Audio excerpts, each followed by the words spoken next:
Hello and welcome back to Grounding Gods. So good to have you here. Okay, Vice President Kamala Harris, saint or sinner? You decide. Is the second up on Grounding Gods' new Saint or Sinner playlist. Let's throw away all the propaganda mainstream media throws at us and the large amounts of fake news social media has been spewing out to strip Vice President Kamala Harris's public persona off, to peek behind the veil, so to speak, to see the actual universal forces at play within her natal chart, her soul's blueprint, to see what forces shaped her and what forces still motivate her today.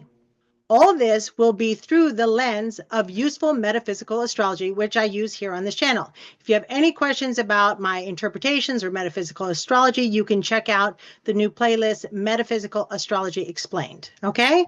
For now, be aware that metaphysical astrology uses the actual sidereal placements of celestial bodies, not the outdated, approximated placements still seen in most mainstream astrological charts today.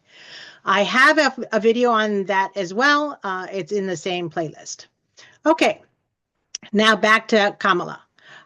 I'll start with the placement of planetary and other celestial bodies in Kamala's chart.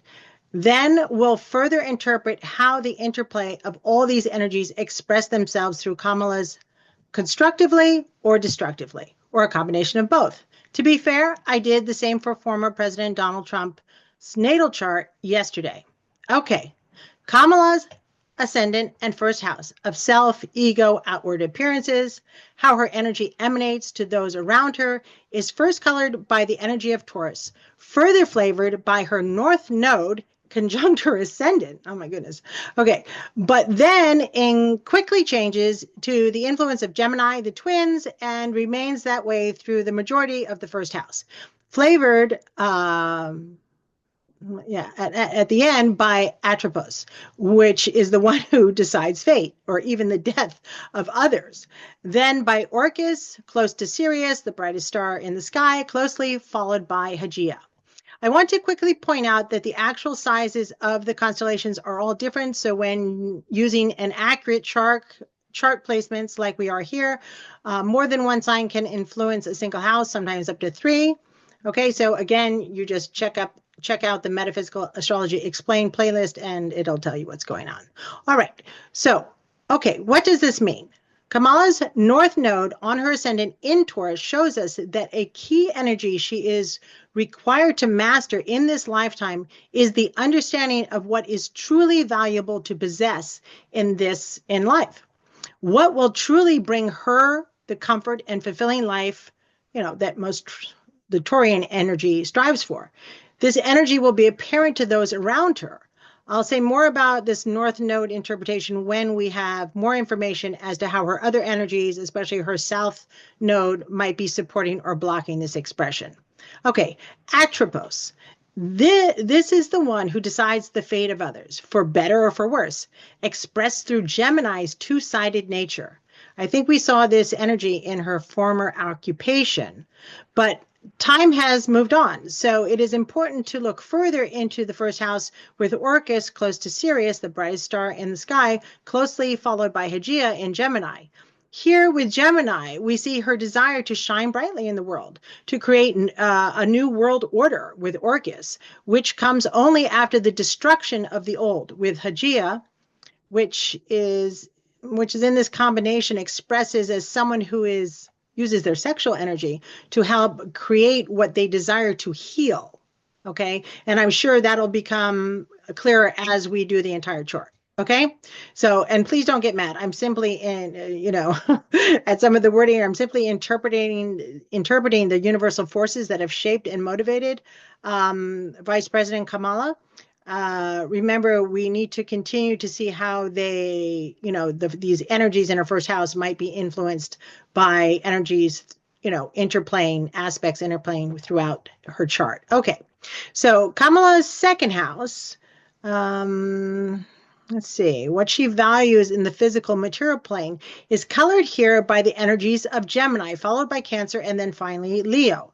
The Cancerian energy is further flavored by Achilles and later Maki Maki.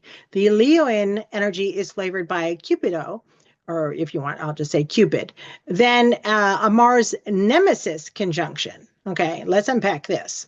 With Gemini, she would have first valued the ability to communicate with those in her environment, her immediate environment. She values having the microphone, so to speak. Then with the Cancerian Achilles energy, Kamala must have learned there was a weakness in valuing being maternal. Whatever caused that lesson in her life taught her to value being the dominant or masculine energy, the active leader of her home. Her home as an adult could include her place of work. She values, here it shows that the energy is valuing the power of being seen as a wise leader. Cupid in Leo makes her value being center stage in her romantic pairings as well. Until later with Mars, the conjunction with Nemesis, where she came to realize what she valued in life. These spotlighted sexual values are in fact her downfall. Again, I hope I'm not offending anyone. I'm just reading the energies as they are laid out before us. Everyone has blessed and also not so blessed energies in their lives, their highest expression and their shadow expression. Okay, so let's continue. In the third house, we see Kamala's third house colored by Leo with her IC, which is her emotional roots. And they are colored by Haumea. Then later, loose yet powerful Uranus-Pluto-Venus conjunction. Here, Kamala's emotional roots in Leo with Haumea early on would have given her passion towards communicating and being told that she was the center of the universe. Always vital, sexy, young. That energy that surrounds her, this is the energy that surrounds her emotional core. The late Uranus-Pluto-Venus conjunction in Leo would have made her instinctively transform this idea into valuing, branding herself in another way later on that communicated a more humanitarian ideal regarding the transformation of what it is to be female or how a woman should be valued. Well, that's nice. Okay, so how women should be spotlighted, trying to teach this, to other or communicate that these are her values to others. The energy of Virgo ends her third house, helping her to work towards perfecting the rebrand, this communicating of transformative personal values, especially in how women, herself included, should be valued. Kamala's fourth house is completely colored by Virgoian energy, colored by Aphrodite, a sexual goddess. Later in the fourth house, Aphrodite is followed by the combined energy of Spica conjunct Quaour, almost on the fifth house cusp. Aphrodite Virgoian fourth house energy echoes the IC emotional root, expressing a home that nurtured the perfecting of the female sexuality, the power of that. This sounds a bit odd, but let's see. She was born in 1964, so that makes her my contemporary age-wise. She was raised in the 60s and 70s, the age of free love and sexual revolution, or at least one of them. I remember as the pressures of that period tore down my family's stability as my parents separated and got in touch with their own sexuality, they felt obligated to push all their new revelations about sex on me as well. It was a strange time to grow up for sure, and divorce still wasn't prevalent in that day. So this could in fact ring true. After doing Trump's chart yesterday, we can certainly see that his home life was much more stable than Kamala's. Mine wasn't stable either. One survives, but one certainly is colored by it. Quaour conjunct Spica on the fourth, fifth house cusp shows Kamala envisioned herself as perfecting these energies in a way that would bring her great prosperity. Her mother could also have been very critical and demanding of young Kamala, or she could be that way with her own children or anyone within her greater family that she considers in her charge, such as her staff, right? Early in the fifth house, we see Kamala's sun conjunct Ixion, soon followed by Mercury. This would influence Kamala to have an extremely focused passion to create or perfect an issue with those who would be considered unwelcome or terrible guests or guests who take advantage of their host. And with Mercury, this ideal, she would be passionate about communicating to those in her immediate environment. The fifth house ends with Kamala Harris's vertex close together in Libra. Wait, yeah. Okay, this would be a divine partnership that would bring balance and harmony to Kamala's life. Later in life, it would be a true supportive and harmonic love. This fated partner would also probably be involved with justice or the arts in some way. Kamala's sixth house starts with Librian energy. Early on, she might have desired to be of service or or at least make better from her perspective, the legal system in some way. 1/3 of the way into the sixth house, the energy changes to Scorpio energy, flavored by Dejanira, then Juno, close to Antares, the heart of Scorpion of the Scorpio energy. My mother's sun and Mercury are conjunct on Antares, so I know that energy very well. She was able to destroy anyone in a simple sentence to two or two. But for Kamala, Vice President Harris, with Juno and Antares together, preceded by Dejanira, and followed from an equal distance by Pallas Athena, we can see that something happened, either an event, possibly at work, or while she was still young, destroyed her earlier desire to perfect or to be of service in, well, she still wanted to be of service in the legal or some sort of balancing or harmonizing a system. But her idea of being able to perfect it, I think, was kind of diminished. Either she was a victim of some unwanted advance from a partner that hardened her to want to rise up and vow to fight such injustices, but her view of the justice system, especially with the inequality of power, changed her from a naive, I'm going to change the world outlook to someone who knew she must fight, basically go to war to heal what had been broken, her crushed aspirations early on. This could also come from seeing injustices against her mother growing up, seeing the unbalanced power dynamics between men and women at that time.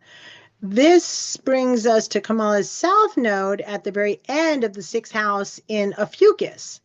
Now, again, Ophiuchus is a sidereal placement because it does cross the ecliptic. It is a true placement. So again, if you want to learn more about that, that will eventually also be in the Metaphysical Explained playlist. So the sixth house of Ophiuchus and this is conjunct Fortuna and her descendant. And I believe Trump also had Fortuna conjunct his descendant, which is kind of interesting. So I guess it would make sense that both he and she would need supportive and fortunate partners, or blessed partnerships to get where they both are today. However, Kamala's also has the south node placed nearby, meaning that this is actually something she depended upon too much, especially early on in her life, since a very early age, basically a crutch, so to speak, something she must let go to evolve and learn how to reach her highest, expression of her north node on her ascendant, which is directly across her chart. The south node here shows that Kamala's early partnerships were very beneficial, very fortunate to her, probably getting helping her get ahead in areas she wanted to be of service in, but in ways that kept her from maturing, from doing, kind of from doing it on her own, so to speak. Kamala's seventh house starts on the descendant in Ophiuchus with Fortuna and her south node, right? Since the fourth house relates to the seventh house relates to one-on-one partnerships, the interpretation is very much the same. Less the sixth house being of service aspect. The seventh house energy quickly changes and is colored almost entirely by Sagittarian energy, flavored by Ceres. Again, we see relationships that supported her and gave her a leg up, an introduction to the world at large, but did not try to control her or tie her down, but actually let her be independent. These one-on-one partnerships also helped shape her philosophy on the world, her worldview. These one-on-one partnerships certainly were more nurturing in many ways for Kamala than her early home life, which is sad and also good at the same time. Anyway, the end of the seventh house energy is joined by Amor, mirroring the early energy in the fifth that spoke about Kamala. I'm sorry if I misspeak with that. I speak several languages, so it's not to be disrespectful in any way. It's just sometimes my brain uses, if it's not a word I see every day, it's it's either translating it in French or German or English or so on and so forth. So I apologize for any mispronunciations. Okay, so the fifth house, let's see, yeah, it's mirroring the earlier energy that we saw in the fifth house that spoke about Kamala usually finding a loving partnership later on in life, one that would expand her views on life in some way. Her eighth house starts with Sagittarian energy. She was probably enjoying being sexually active at an early age, but mirroring some earlier energies, this abruptly changed into Capricornian energy, being flavored by Lilith. Then a bit later, Floss. Something sexual, it's probably sexual more than anything else, rocked Kamala's stability. Whatever stability she had, that is. Floss motivates one to question societal norms, to gain insights, and to take that insight and use it as a catalyst to change an area of your life. So whatever happened led her to a long and hard soul search. What she uncovered led her to a transformation and a keen desire to change, no matter how long it took, which led her to the energy of Charlico at the end of her eighth in Capricorn.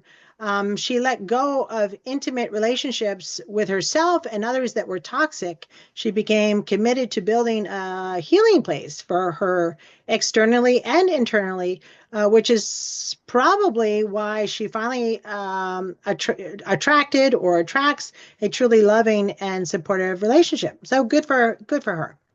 That's wonderful.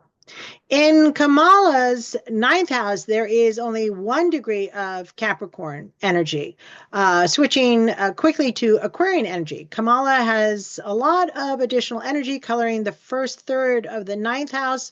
Estrella is close to Saturn, soon followed by a very tight midheaven Vesta, Fomalhaut conjunction. Okay, Kamala is inspired and does believe in improving humankind, at least from an academic perspective, but she also believes that it will be a long and arduous climb, and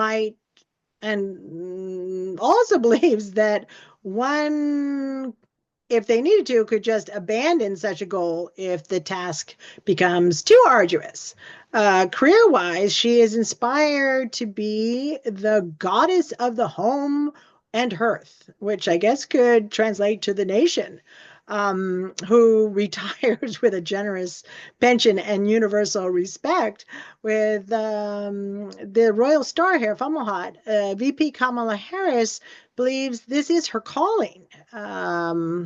We see Chiron showing us that she believes that this could be healing for herself and the nation in some way.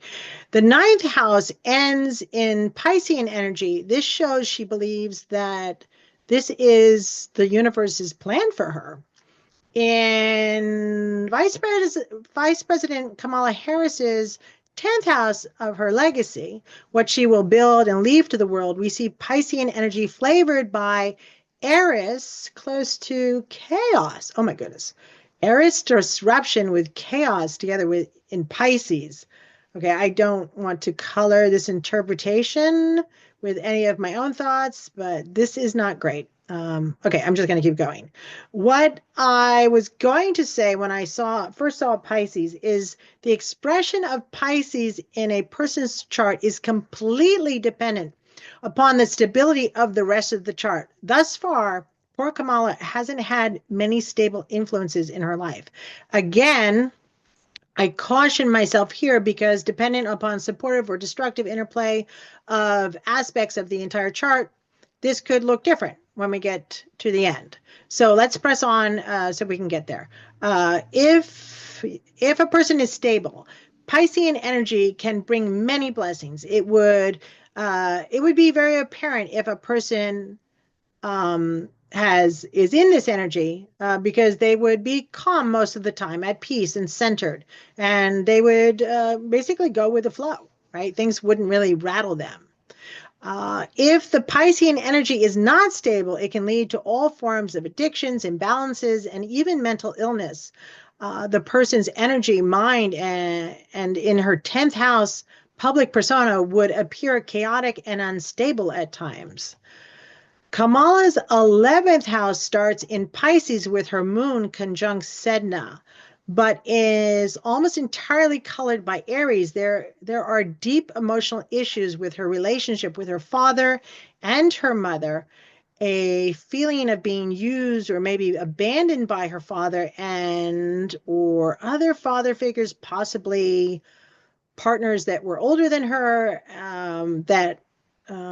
and all of this together has inspired or will inspire Kamala to want to start to fight for and to lead a humanitarian movement, a community, possibly the nation, but more for her own ego than for others' benefit. The one population that the chart shows she might intend to help is abused or disenfranchised women. Energy we saw in her 6th house of service. To Sedna, the Sedna moon energy at the start of the 11th, the emotional nurturing of women who have been mistreated, especially by more powerful male figures. Okay, with Pallas Athena in the 6th, mirroring Aries in the 11th, this would be the highest expression of this energy. That would be a wonderful way to turn a negative expression of these energy combinations into positives. The 11th house ends with Varuna and Jupiter at the very end of the 11th on the cusp of the 12th house in Taurus. We saw Taurus's energy first color the energy of the vice president's ascendant and 1st house. Here we see Kamala's highest humanitarian desire is to expand some law that she values as what she would consider a natural law dealing with the material or the physical world. She has some universal vision to create, or national vision to create a new order, maybe something to replace capitalism on the cusp of the 12th, maybe something in which we are, because there we are all one and the same. Okay, so let's look at one last clue here. That's a little... Ooh. Okay, let's look at, there's one last clue here in the 12th house that might color this energy a little bit more. And the 12th house is the universal house, being completely colored by hers is being completely colored by this earthbound physical material world, the focus of the Taurian energy. So those are very almost opposites. Okay, so dead center of this energy, we see Nessus not too far from Aldebaran, the star that represents the eye of the bull. Aldebaran means follower. I think it's Arabic, right? Okay. Anyway, it means follower because if you look at the sky, Aldebaran appears to be following the Hades star cluster. Nessus signifies abuse. I've seen this coupling to signify domestic abusers in a number of charts, but with Aldebaran, which signifies the energy of Archangel Michael, our protector, the abused usually survive. Anyway, I don't mean to digress. Okay, all of this together at the Taurus midpoint in the 12th house can denote, at the very least, a very negative mindset in regards to people and their material values and or possessions. Yeah, because the Pisces and the Taurian, that's a lot to balance. Okay, but everybody has the ability to balance harsh energies in their charts. Okay, the energies in this reading thus far have felt a little harsh. So let's now turn to the energy of the interplay of all these different aspects to see how they lighten up the chart, right? So the harmonic aspects, I see 3 grand crosses, but unfortunately no pentagram or star of David. Instead, we see Kamala was born with many blessed skill sets. With almost too many, and which could make it hard for her. She might have to struggle with these energies to make them work. It's possible for a person like this to actually never master these skills because there's just too many energies going in too many directions at the same time. So I'll talk about that in a second. Okay, but from these grand triangles, there are 2 strong kites that are formed with several weaker ones, showing how Kamala could stabilize this wheel to make it a blessing and more productive for her. The strongest kite is formed by the grand trine from Kamala's ascendant to her 4th, 5th house cusp to her 8th, 9th house cusp, making a kite focused on, there it is, just as we noted, on the Sedna moon conjunction in Pisces in Vice President Harris's 11th house.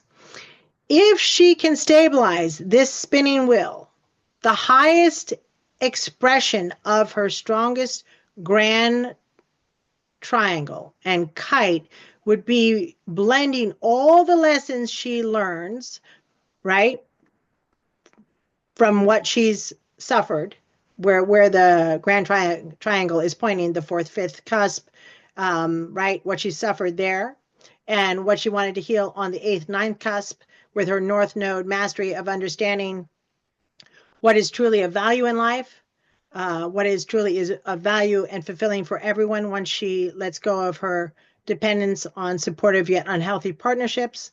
VP Harris could truly harness all of that to use it in a humanitarian way to help others. That would be good for the collective. Okay, on to Kamala's strongest energetic blockages, stopping her from such an expression. I want to mention here that, like Trump, Kamala was born during a full moon. Hers is here on the Virgo Pisces axis, so it does signify the ending of a cycle. But it is not as pronounced as former President Trump's, because his was a full moon eclipse. Okay, it does show that that there is a completion involving a passion or being a terrible guest, metaphorically, versus the highest expression of turning emotional wounds from childhood into inspirational for the masses. This is interesting because that could also deal with homeless people, but okay. Or yes. Okay, I'm not going to say any of my personal opinions. Okay, which is what the kite was pointing Kamala to do as well, right? Okay, here we see very strong, almost a very strong, almost rolling crucifix or grand cross. We see at least one in Trump's chart as well. A grand cross is a symbol of suffering and death and of transformation, if you survive it, of an aspect of oneself. Of all the signs of suffering, the Grand Cross is the most powerful. The Grand Cross is like a square wheel. It does not flow. It does not budge without a lot of effort. As a person jumps from one spoke to the next, they change from one persona to another, like a person in a frantic search for happiness. To master this square wheel, one must harmonize, balance each of the two opposing forces simultaneously. Kamala's is formed by a grand cross that is formed by her second, third house cusp placement and her eighth and ninth house cusp placement. So this will show us the dark expression of the possible higher expression we just spoke about within the harmonic aspects of the kite formation. The cross, this first line of the cross is crossed by a second opposition from the 6th house to the 12th house, right? In turn, these create 3 strong plows, and along with another in the chart, a weaker one, the 2 strongest plows being the MC, the midheaven, Vesta opposition to the IC, her emotional roots, Haumea conjunction, plowing both Nessus in the 12th and Dejanira in the 6th. And the Nessus Dejanira opposition plowing Vesta conjunct the midheaven and the IC conjunct Haumea. Okay? So that's how it works. So you have to balance all of that at the same time to make it constructive. I have it in my chart. Many people do, and it is doable, but it comes with a lot of practice, a lot of mindfulness, a lot of self-reflection, and the desire to really become a better person, right? Okay, the harsh energy of a plow is formed when a persona has not learned to balance and harmonize the direct opposing forces in their chart. The resulting tension is in essence explodes in the direction of the spearhead. A plow is a sign of suffering in anyone's life, like being plowed under by the imbalance of the causing opposing forces, right?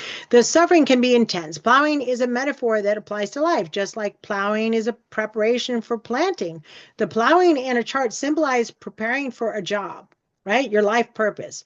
This suffering helps us learn the life lessons that we need to learn as individuals so that we can have the skill sets to rise above the fray and move forward in our lives. Once mastered, they can become a stable and useful skill that you can pull out whenever you need.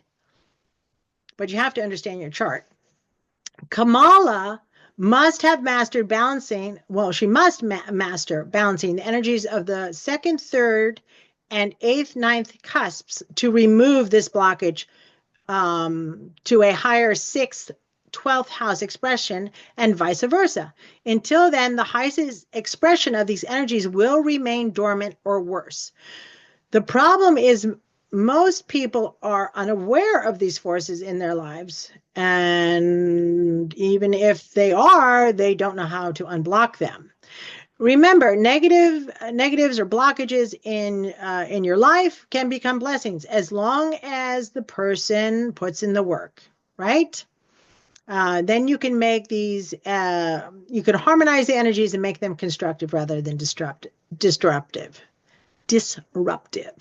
This usually isn't mastered until a person reaches around the age of 60. But I do believe Kamala just turned 60 last month. However, for many, these imbalances are never mastered at all. Now, with all the propaganda and fake news stripped away, and with the universal forces that shaped and still motivate Vice President Harris today clearly defined, is Vice President Harris saint or sinner? You decide. Thank you for joining us. I'll be posting 2 new public personas on this Saint and Sinner playlist each week. This way you can compare and contrast personalities as you wish. Until then, I wish everyone a divinely guided day. Bye-bye now.